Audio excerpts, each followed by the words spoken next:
One of the things that 417 Fox sells is this pigtail, and he talks about how much current goes through it.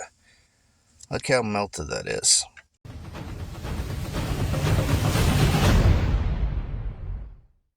So guys, I am part of the way through with this, but you can see how neat that's going to fit in there. Now I do have to cut this middle bar out, and I still have to wait for my head unit to show up, but that's a lot neater. I love how this is turning out. So there's a metal bracket back here. It's got four Phillips head screws, and they're facing this way. So you have to reach in there. I was able to get a stubby screwdriver and do like this and unscrew them. But he made it look a lot easier fishing that bracket out. I even bent the bracket getting it out. But wow, that was a lot more work than I anticipated. I still got to cut here. You see I was cutting here and my saw died. Typical me not charging batteries and stuff. But I'm going to tuck these wires back up in here a little bit better, and I can start working on getting that moved down as far as all the plugins for the HVAC controls. So this one I took out. Most people just undo the cable on the back right here, but I was having a hard time accessing that, so I just took the whole bracket off. It's fine either way you do it. My throat is a little raw today. I think I'm coming off of strep. I'm not sure. Regardless, I'm trying to get as much done as I can. Instead of waiting all day for my saw to charge, I just drill out a bunch of holes and use some side cutters. Cut it out. Nobody's going to see that anyway. This ain't a show car. It's not going to get a 100-point inspection or anything like that. The only other thing you might have to do is this bar sometimes is in the way, but my head unit that is coming is shallow, so I shouldn't have to do anything with that. But it is in the metal on the way, so I have to wait and see. But now I can worry about getting everything down here for my HVAC controls and getting it ready. You'll remember me showing y'all this plug right here is melted. I have a new one from 417 Fox on the way, so that can be cut out and replaced, and it'll actually help extend it a little bit longer too. So I need got this off and bolted up. Now that I can move it out and move it around, I can get to it a little bit better. So that's where we sit right now. After some test fitting and moving around a little bit, I realized that these brackets, there is a beam back there he says you might have to cut out. I got a shallow thin unit, so I didn't have to do that. But I was still running into a little bit of issue, so all I did is trim the back of the bracket off. He does tell you might have to drill some holes, which I did have to modify one hole slightly on each side, and then got it in there. So if you use the head units that he recommends, it'll go a little bit easier. But those are like $200-300 units, if not more. So guys, burgers and fries. Do I have a surprise? No, it's not my rhyming. Look what's finally done. That's right. The 417 Fox radio and AC relocation kit is installed. And as you can see, I have my Nafe double din installed in this unit. And my AC controls are down here. And everything fits perfecto. I'm extremely excited, other than the one part over here where my dash is broke. As you can see, when I push in, it flexes. Other than that, once I get that bolted right, there won't be even that little bit right there, and that's all that it is.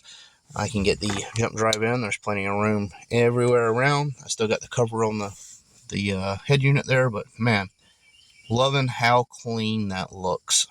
Super nice.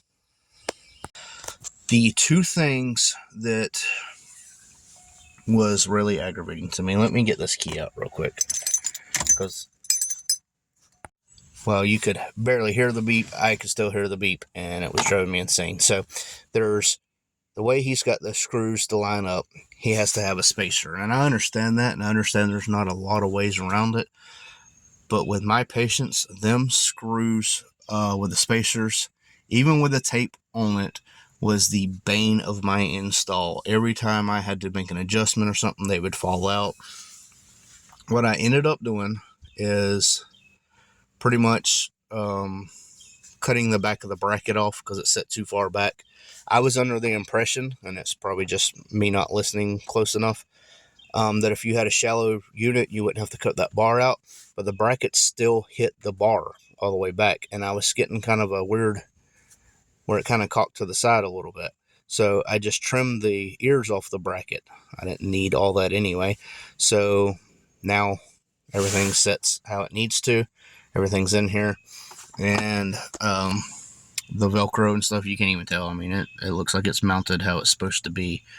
But there's Velcro there, there, there, and there. And these actually have like mounting pads.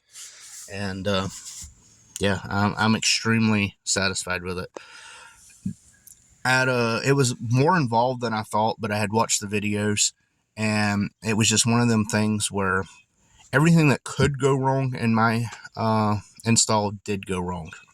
Things falling out. I actually had one of the spacers fall out, went under here because there's a little space, a gap, so it fell and went under there. That was thing. And then this was melted, and to nobody's fault but USPS, for some reason when my packages go to Jacksonville, Florida, they're lost for 2 or 3 days. So this was like, the plug was like 3 or 4 days late. Got it all together only to realize that the one vacuum line that I needed to make room for was just laid up in the dash. It wasn't even plugged in anyway. So yeah, it's just a lot of little odd and end things that just didn't work out for me. And one of them is because I have this cluster and this shifter, I couldn't just move the shifter out of the way either. So it didn't give me, this is a ratchet shifter. If you don't know, you pull back once for reverse, back again for neutral, back again for drive. So it always stops, or it always goes back to this position. But yeah, so I cleaned up the tabs. I didn't have alcohol, so I'm hoping that's not going to be an issue. But the other issue that I had, that my patience is not what it used to be. I never have good patience, but getting the backs off the Velcro, I thought I was going to go insane. There was 2 of them that I could not get the back off of. Finally, after about 15-20 minutes of trying, I had to stop, go inside, get some tea, chill out, come back out, try it again. And even then, it was just one of them things that was like, oh my God. Once I got it off, it's like easy. You know, so the bezel, though, again, quality work. A lot of research went behind this. And the one thing I love, and hang on, the one thing I absolutely love about 417 Fox and his products, I actually found his video with him showing you how to make a radio bezel for a double dim. He makes these, he sells them, and he encourages, like, you can make your own. You don't have to buy mine. He's not out here forcing your product, or forcing his product down your throat, or telling you his is the greatest. Do I think it's the best on the market? I do think it is the best looking one on the market. I have yet to see anything better. But he's not out here saying that. He's not out here, he's just saying, hey, it's a modern touch for an old car. He's pretty modest in that part, in my opinion, because there's people that's out there already copying him. He sold 5,000 units or something like that. Put his daughters through college with this, and he still says, hey, I mean, if y'all don't have the money for it, here's how you do it. He'll tell you with his bezel, sometimes you might have to trim it, or you might have to trim brackets. Most people's like, oh, if you have to mess with our product, you're doing something wrong. He's been in the hobby long enough, the game long enough, that he knows not everything's going to work out. Like mine, when my dash being cracked over there, that's just something that I had to figure out myself, why stuff wasn't going the way it was. And then when I started pushing on it and seeing that flexed over and was supposed to be bolted over there, then I knew. So all in all, with my aggravation as far as being impatient and things like that, I would give the install probably a 7 out of 10. just lining things up and stuff like that. Most typical, though, that you're not going to have any of them issues that I had. You're probably looking at a 3 out of 10, if that. Like I said, it's one of them things that seems to be with me, and I can't say with me because I watch a lot of videos for car people, but what can go wrong will go wrong, and it just was one of them situations where that's what happened. Anything that could go wrong absolutely went wrong. Other than that, the install went great, and it fit and meets my expectations very good. So I'm super happy with the 417 Fox relocation.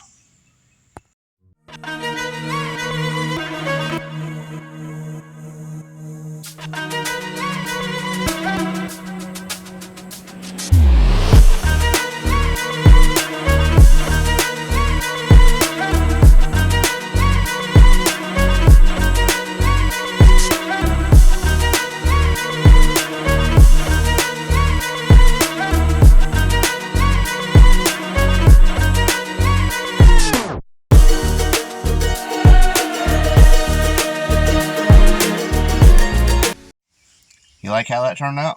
I know I love it. So I'm going to leave a link in the description. It's his install video, and he has it for 87 to 89 and 90 to 93 because their dashes are a little bit different. And he's going to go over both installs pretty much in one video. He does a great job going over everything, and you can see what's involved in it before you even get one. And then you can go to his link, and if you like it, you can order away and have your car looking much better. So again, let me know what y'all think about this. I'm extremely excited about it. I won't turn around, I done made it this far. Look back now, that wouldn't be too smart. Shoot for the stars even when it gets hard. Put my faith in the Lord with the 60 bars. I won't turn around, I done made it this far. Look back now, that wouldn't be too smart. Shoot for the stars even when it gets hard. Put my faith in the Lord with the 60 bars. I won't turn around, I won't.